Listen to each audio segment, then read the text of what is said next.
The text came in at 9:17 a.m., right in the middle of a readiness briefing.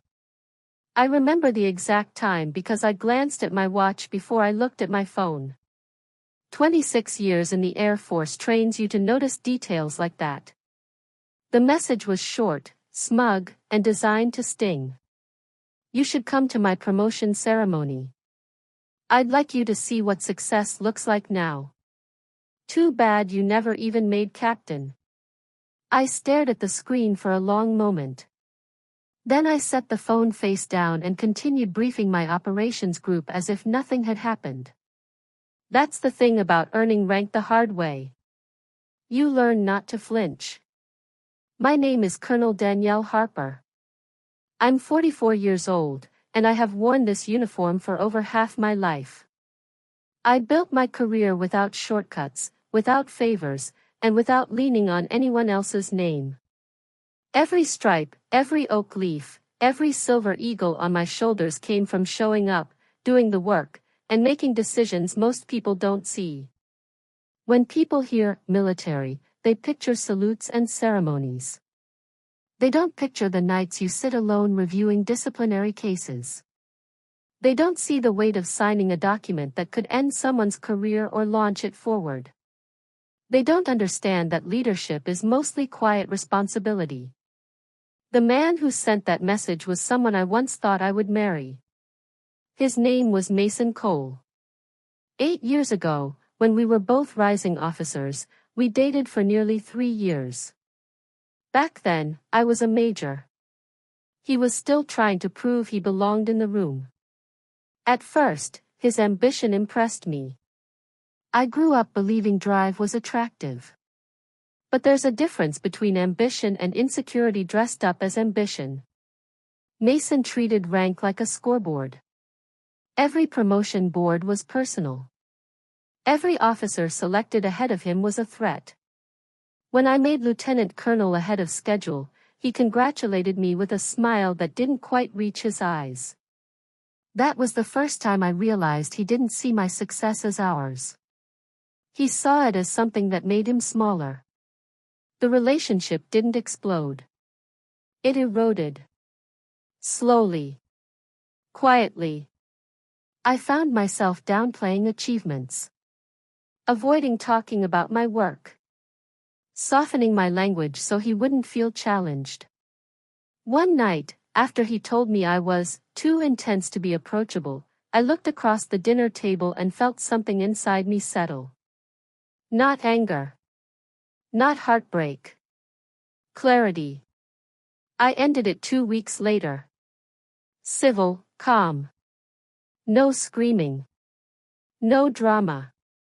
Just a recognition that I would not shrink so someone else could feel tall. I hadn't spoken to him since. Until that message. After the briefing ended, I forwarded the text to my executive officer, Captain Jordan Blake. Do we have a promotion ceremony at Bowling this Friday? I asked. Jordan called me within 15 minutes. Yes, ma'am. You're presiding over it. Brigadier General Lawson requested you personally. I paused. Who's on the list? There was a shuffle of paper on the other end. 3 lieutenants moving to first lieutenant. 2 captains. And Second Lieutenant Mason Cole. I leaned back in my chair. Life has a sense of timing. I'll be there, I said. I arrived 90 minutes early, like I always do. The auditorium was modest. American flag centered. Podium polished. Rows of chairs neatly aligned. I walked the stage, checked the seating chart, reviewed the ceremony order. Professional. Methodical. Detached. When I stepped into the private office to change into my service dress uniform, I studied my reflection for a moment. The silver eagles on my shoulders caught the light. Colonel. The rank he assumed I never reached. Families began filing in. Proud parents. Spouses holding flowers. Children swinging their legs from folding chairs. Then I saw him. Mason stood near the front row, posture perfect, uniform crisp, laughing a little too loudly at something someone said. He looked older. A little harder around the edges. When he spotted me across the room, recognition flashed, followed by something else. Confidence. He walked over, wearing the same half-smile I remembered. "Danielle," he said, as if we were meeting for coffee. "Didn't think you'd actually show."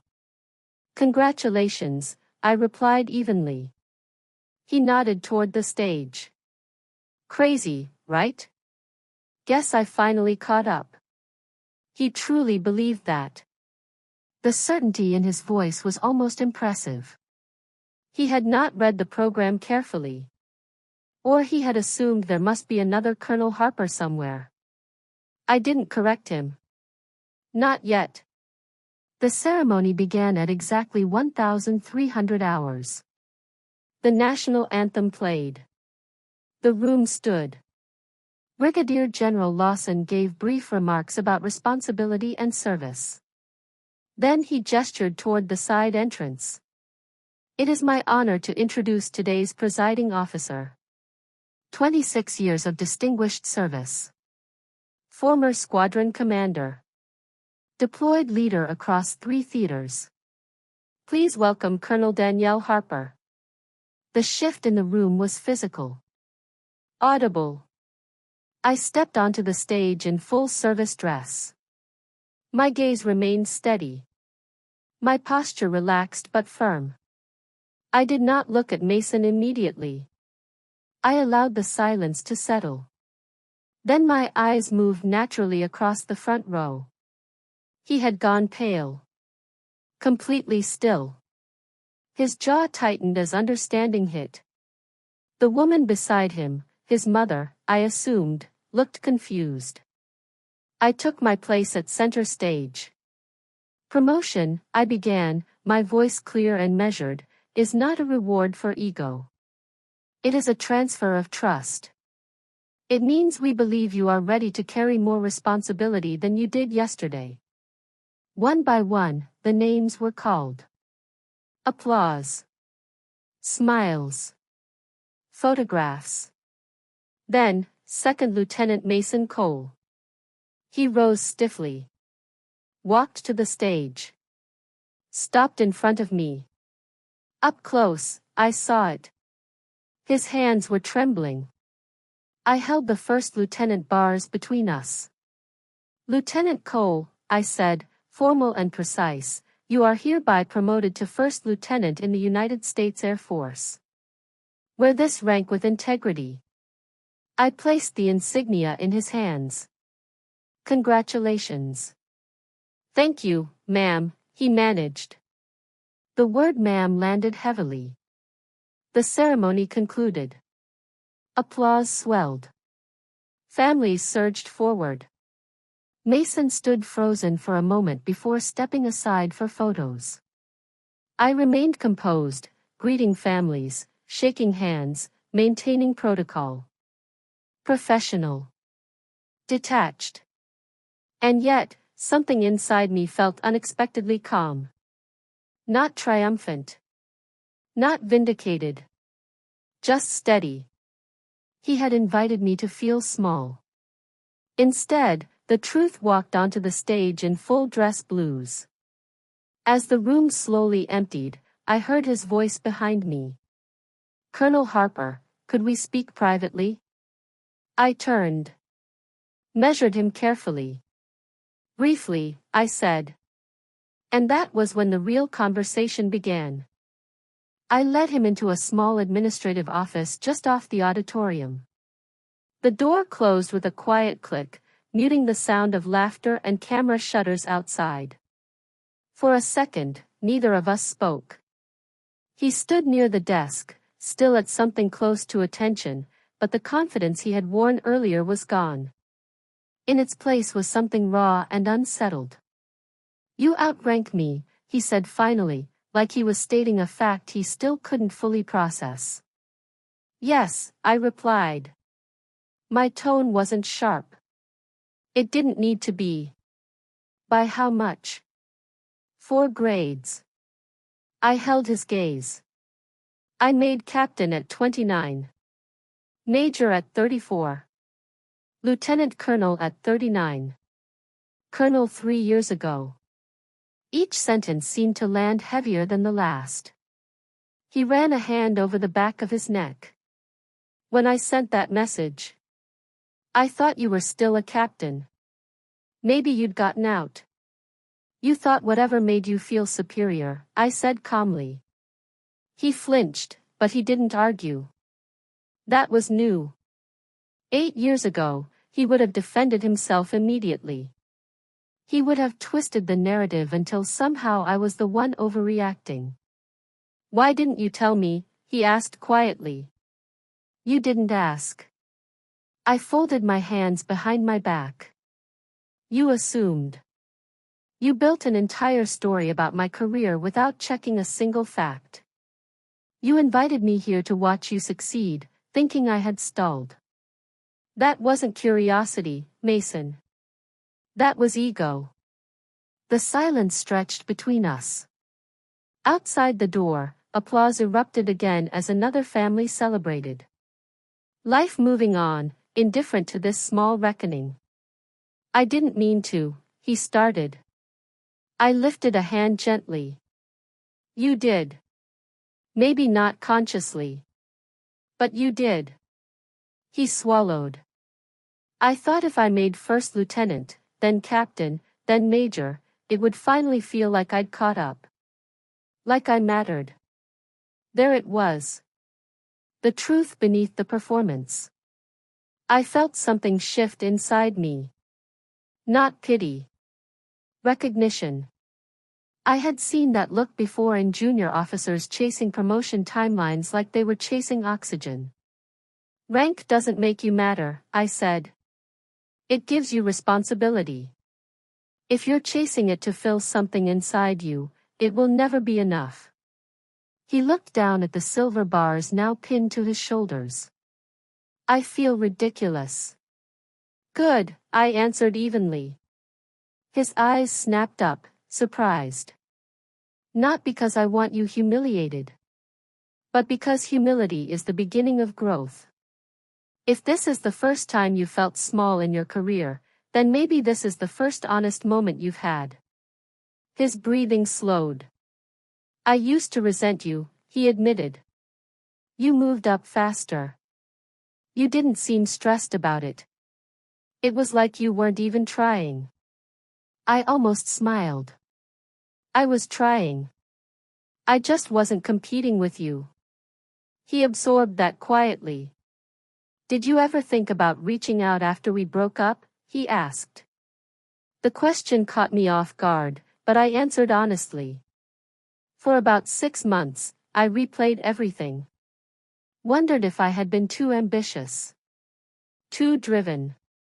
Then I realized I wasn't too much. I was just too much for you.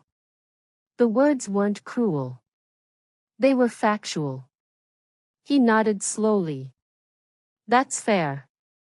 He hesitated, then added, could we stay in touch? Not like before. Just professionally. I think I could learn from you. I considered the request carefully. There was sincerity in it. But there was also history, and history has weight. No, I said finally. His shoulders stiffened, bracing for rejection. I continued, softer. Not because I wish you ill. But because you need to grow without using me as a measuring stick. If you're becoming better just to prove something to me, then you're still chasing the wrong thing. He exhaled slowly.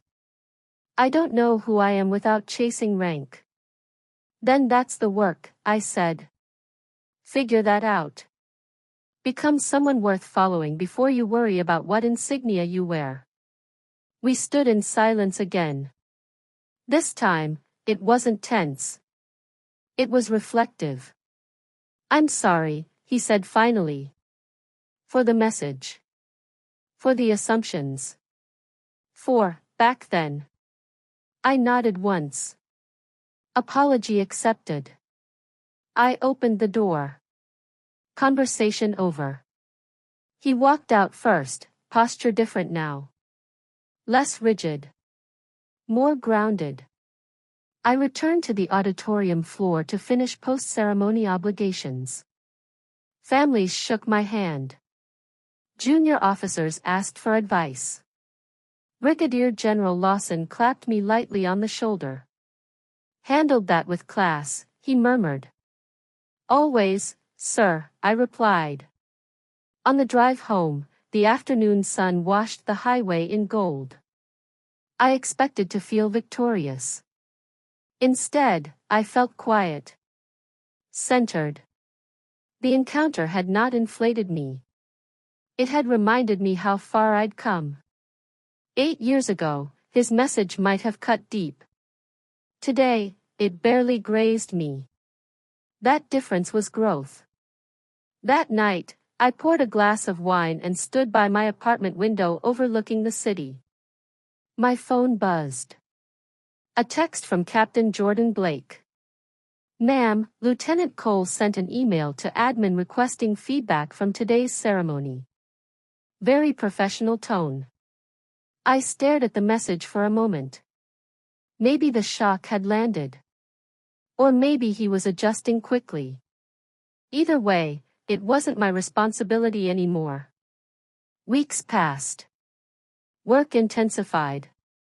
Budget meetings. Personnel reviews. Strategic planning sessions that stretched past sunset. Mason drifted into the background of my mind. Then, about a month later, an email appeared in my inbox. Subject line, "Thank you, ma'am." It was brief.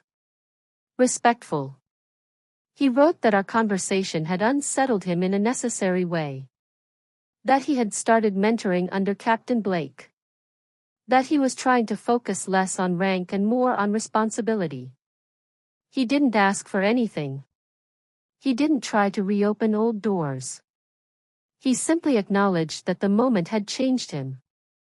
I read it twice. Then I closed it without replying. Not out of coldness. But because closure doesn't always require continuation. Some lessons stand stronger when left alone. A few days later, Brigadier General Lawson stopped me after a briefing. Your former lieutenant is asking a lot of questions about command track, he said thoughtfully. Ambitious. I kept my expression neutral. Is he ready? Not yet, Lawson replied. But he seems more self-aware than before. I nodded. Then give him time. As I walked back to my office, I thought about trajectories. How careers are built not on one dramatic moment, but on hundreds of small decisions. Mason had invited me to that ceremony believing he had surpassed me. Instead, he'd been confronted with reality. I hadn't humiliated him. I hadn't raised my voice. I had simply shown up as who I was. And sometimes, that's the loudest statement you can make. Later that evening, alone in my office, I reviewed promotion packages for 22 officers. Some exceptional. Some average. Some clearly chasing status instead of service. I realized something quietly profound. The system doesn't just promote talent. It reveals character. And that day in the auditorium had revealed both his and mine. I turned off the lights and stepped into the cool night air. Somewhere on base, a newly promoted first lieutenant was beginning the real work of leadership. And somewhere deeper inside me, I felt an unexpected sense of peace. But the story didn't end there. Because 6 months later, something happened that would test whether his change was real, and whether mine was complete. 6 months after that ceremony, I was no longer thinking about Mason at all. My world had narrowed to something far bigger than one man's ego. I had just assumed command of a wing in North Dakota. 3,500 airmen. Aircraft readiness issues. Budget shortfalls. A culture that needed recalibration. Command is different from any previous rank. At Colonel, you're not just responsible for decisions. You are responsible for tone. For morale. For what people believe is acceptable. And every day, I reminded myself that authority only works when it's grounded in integrity. Winter arrived early that year. Snow swept across the flight line in white sheets. I spent long hours in maintenance hangars, listening more than speaking. That's something people misunderstand about leadership. The higher you go, the more you must listen. One afternoon, during a routine review of deployed personnel updates, I saw his name again. Captain Mason Cole. Selected below the zone. Deployed to Romania. I paused for a second. Captain. He had made it. Faster than average. Not because of shortcuts. Because his evaluations over the past 6 months had shifted. Strong marks in teamwork. Improved leadership feedback. Positive mentoring notes. Something had changed. I closed the file and moved on. My role in his growth had been one moment. Nothing more.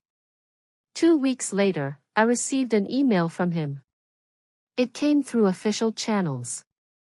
Respectful. Direct. Ma'am, I'm currently deployed with a small operations detachment. One of my junior lieutenants is struggling. He reminds me of who I used to be. Obsessed with timelines. Defensive. Competitive. I used your words about humility and responsibility when counseling him. I hope that's appropriate. I just wanted you to know the lesson didn't stop with me. I leaned back in my chair. For the first time, I responded. Captain Cole, leadership is measured by what you pass forward. If the message helped someone else, then you're doing the job correctly. Stay focused on your airmen. That's what matters. His reply was simple. Yes, ma'am. That was it. No emotional undertone. No nostalgia. Just professionalism. Months passed. My wing faced an aircraft incident that could have turned catastrophic. A systems failure mid-training sortie. The kind that tests not just procedure, but composure. The investigation revealed what mattered most. No panic. Clear communication. Decisive action. Culture holds when it's built on fundamentals. After the debrief, my maintenance squadron commander said something that stayed with me. Ma'am, you always say panic is a choice. We repeated that in the control room. I hadn't realized how often I'd said it. Leadership echoes in places you don't always see. In late May, I received notification that I had been nominated for Brigadier General. I didn't tell anyone outside immediate reporting requirements. Promotions at that level are never guaranteed. They are the result of decades of accumulated trust. I continued working exactly as before. Early mornings. Long evenings. Hard conversations. Steady presence. In June, Captain Blake, now Major Blake, walked into my office with a grin. Ma'am, Captain Cole was selected for a squadron executive position. Competitive slot. His commander recommended him personally. I nodded slowly. Is he ready? He's different, Blake said carefully. Still ambitious. But it's quieter now. Less about being seen. More about being useful.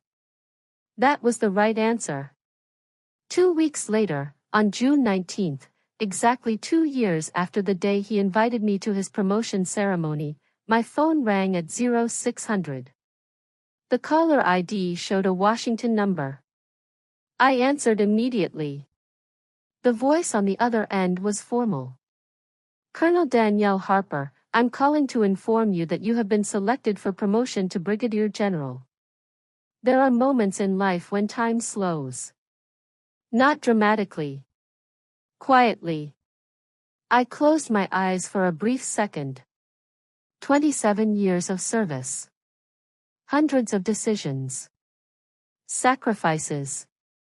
Long nights. Missed holidays. Every evaluation, every command, every hard conversation building toward this. Only a small percentage of colonels ever wear a star. Thank you, I said steadily. After I hung up, I stood alone in my kitchen. No applause. No ceremony. Just silence and the early light of morning. Later that week, during a leadership conference, I saw him again.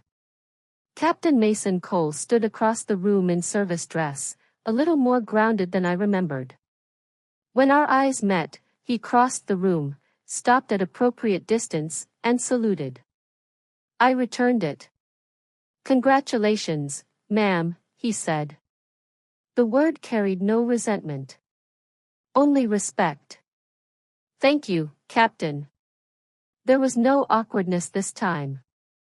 No unfinished business. Just two officers at different stages of service. I meant what I wrote, he added quietly. About passing it forward. I nodded once. Then keep doing it. He smiled faintly. I will. And that was it. No dramatic reconciliation. No emotional confession. Just growth. Real growth doesn't require a spotlight. That evening, back in my quarters, I thought about how small that original message now felt. Too bad you never even made captain. At the time, it had been meant as a weapon. Now it felt like a footnote in a much larger story. The truth is, he didn't lose that day. He gained something. So did I. I learned that I no longer needed validation. That my identity wasn't fragile. That silence, when paired with earned authority, is powerful. And he learned that rank without character is hollow. Two people ended up better because the truth walked into a room and neither of us ran from it. Leadership isn't about humiliating someone who underestimates you. It's about being so grounded in who you are that their underestimation becomes irrelevant. If you've ever been dismissed by someone who thought you wouldn't rise, remember this. You don't have to argue. You don't have to perform. You don't even have to defend yourself. Sometimes, you just keep building. And one day, you walk into the room exactly as you are, and reality speaks for you. If this story resonated with you, I'd love to hear your experience. Have you ever had someone try to diminish you just to protect their own ego? Did you confront them, or did you let your success do the talking? Drop your story in the comments. Someone reading might need it more than you know. And if you believe in rising without losing your integrity, hit like, subscribe, and share this with someone rebuilding their confidence. Because sometimes the most powerful comeback isn't loud. It's earned.